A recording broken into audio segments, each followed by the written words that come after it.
Thousands in London and many across the world bid farewell to Queen Elizabeth II. Her coffin has been lowered into the vault at Windsor Castle. She is now at her final resting place.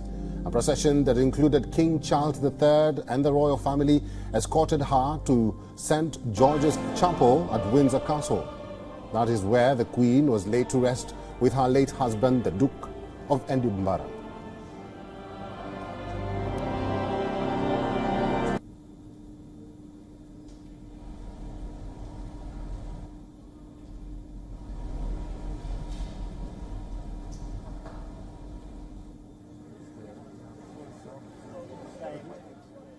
The castle continuously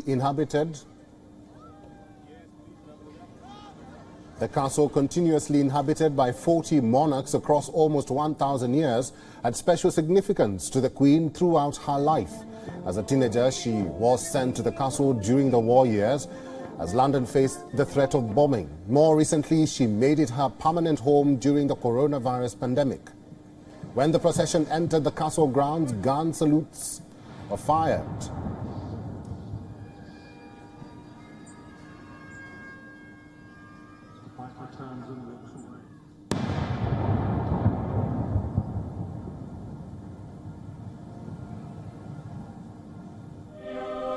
A committal service took place with around 800 people in attendance. Earlier, a state funeral concluded at the Westminster Abbey. Scores of heads of state, dignitaries and celebrities joined in mourning. Many hymns from the psalm were sung throughout the ceremony. One was from the wedding of then Princess Elizabeth and Philip Mountbatten in 1947.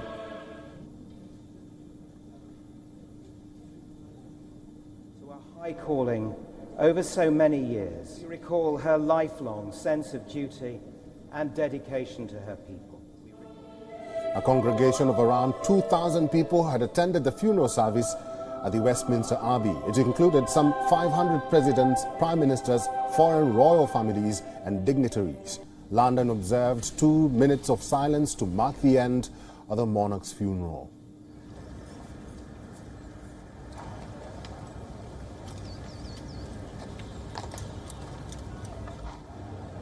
After the funeral, hundreds of thousands of people lined up along the route to Windsor Castle. Londoners tried to get one last glimpse of their late Queen's coffin.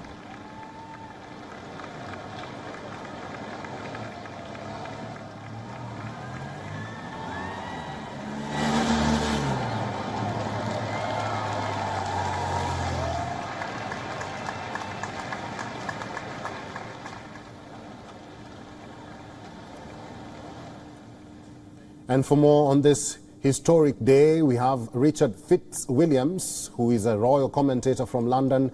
He's joining us live from London. Hi, Richard, and welcome to the program. The period of mourning is now over. Britain and indeed the world bid farewell to the Queen as a sign of moving on or transition for the royal family, including the new king. What happens next from here? What happens next, now we have said farewell to a very unique and precious sovereign, is that the function of monarchy remains what it was when she was queen, and that is the duties of a king, and King Charles, I'm sure, will perform these, are to advise, encourage and warn. What happens next also is that he becomes Supreme Governor of the Church of England, whilst using it as an umbrella, so to speak, to protect all the diverse faiths in our society. And of course, he's Commander-in-Chief of the Armed Forces. And we saw today a thrilling pageant, a kaleidoscope of colour, which was so tremendously moving. Also, Britain has learnt, and I think it's absolutely clear, not only from the response of those who loved the Queen and the 400,000 who filed past her coffin when they were able to in only 4.5 days in Westminster Hall, but it was also clear that Britain's monarchy is its most potent form of soft power. And you could see this with the global reach of the ceremony in Westminster Abbey, attended by President Biden foreign royalty and representatives of some 200 countries. Indeed, it's been suggested that the audience for viewing the funeral might equal or indeed surpass the record thought to be 3.5 billion, which was the opening by Muhammad Ali of the Los Angeles of the Olympics at Atlanta. It's been a seismic moment because the Queen was a constant in a period, in decades of change in Britain, and of course she nurtured the Commonwealth, as you know. Richard, indeed a momentous day. Stay with me. I want us to talk more about this historic day and what lies ahead. Queen Elizabeth II will rest in the King George VI Memorial Chapel alongside her mother, father, sister and husband. The King George VI Memorial Chapel is located in the St. George's Chapel. The construction of St. George's Chapel began in 1475. It was completed in 1528 during King Henry VIII's reign. On the other hand, this memorial chapel was commissioned by Queen Elizabeth II. It was the first addition to St. George's Chapel since 1504. This memorial chapel was designed by George Pace and was completed in 1969. It was meant to be a resting place for her father, King George VI, who did not want the royal vault to be his final resting place. Now, the king died at the age of 56 in 1953, but his death was unexpected. This left the crown without a specific resting place for the king. So, at that time, the king's body was interred in the royal vault. The royal vault has been the final resting place for a long list of royals. This includes 18th and 19th century royals, including George III. But with no place to accommodate a second vault at St. George's, the construction of a second chantry chapel was decided upon. Queen Elizabeth II also rejected the idea of traditional marble chest tomb for her father. Instead, the king's grave was marked with a simple stone of black Belgian marble. Both of the Queen's parents are buried in the tiny George VI Memorial Chapel. They are buried alongside the Queen's sister, Princess Margaret. The Queen will rest alongside her parents and sister. Her marble slab is engraved Elizabeth II, 1926 to 2022. Philip, who died in April 2021, left instructions for his remains to be transferred from the royal vault to the memorial chapel on his wife's death. Now, the memorial chapel is so small that after Queen Elizabeth and Philip are interred, there will be no space for more burials there.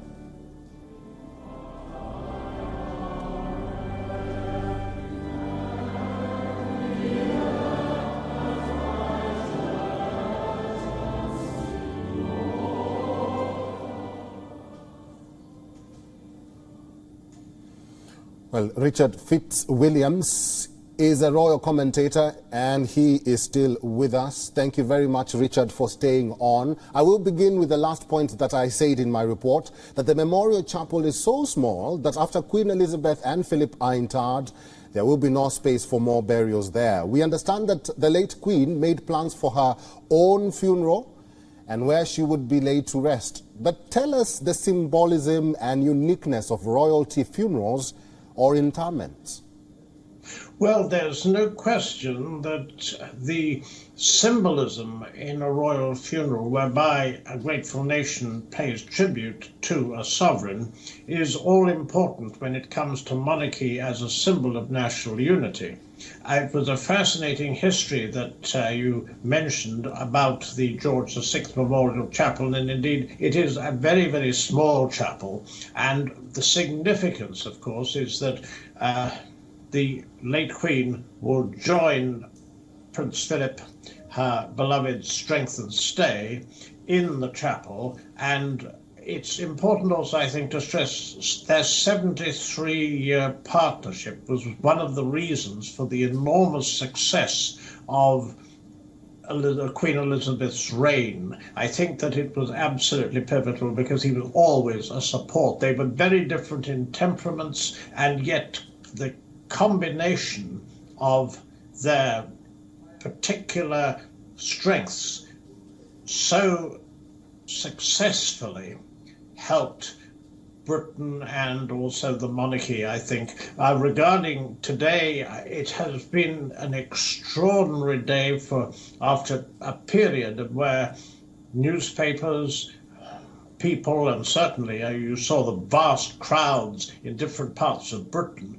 I think that if those who filed past her coffin, and indeed there were 400,000, had it been longer than 4.5 days, I feel sure there would have been more of them. I think that there was an opportunity for the nation to take stock, a nation to pay homage and pay tribute, and also for people to think at the images of a queen who was truly remarkable. She grew up in an age of deference, and she never gave an interview to camera, and one of the strengths of her reign was that nobody knew what she thought on important questions, and never did she let her people down, and she always said, I must be seen to be believed, and wore bright colours, and always kept engagement, which was why when last October she had mobility issues, she was so grieved occasionally to pull out of things. It was a triumph she appeared several times at her Platinum Jubilee. But what we've come today to accept, alas, is that she is no longer with us, and the baton passes to King Charles. What comes next will be undoubtedly a certain amount of continuity, but obviously every monarch has his own style. Charles is well known as a campaigner on environmental issues, and also for his views on homeopathy and architecture and a variety of charitable projects, including the Prince's Trust, which has helped 1 million disadvantaged young people. The indications in his accession address, which was when he was proclaimed king a week ago, was that he would abide by the generally accepted norms that a monarch should not be a campaigning monarch. Whether or not he chooses his Christmas addresses to highlight individual topics is another matter. But there will be enormous interest in how he adapts, and also, because some adaptation is needed, he was a campaigner, but he also will have the tremendous benefit of having the Queen Consort Camilla, who's the love of his life. They've similar friends, similar ages, similar sense of humour. They're tremendous. She's tremendously supportive. He would derive a great deal of strength from that going forward. And the Prince and Princess of Wales. And it was so good, I would add, if I may, to see Prince George and Princess Charlotte, aged 9 and 5, at the funeral, because it showed the continuity of the institution. All right, we'll have to end it there. Live from London, royal commentator Richard Fitzwilliams. Thank you, as always, for giving us time and for talking to WION today. Thank you.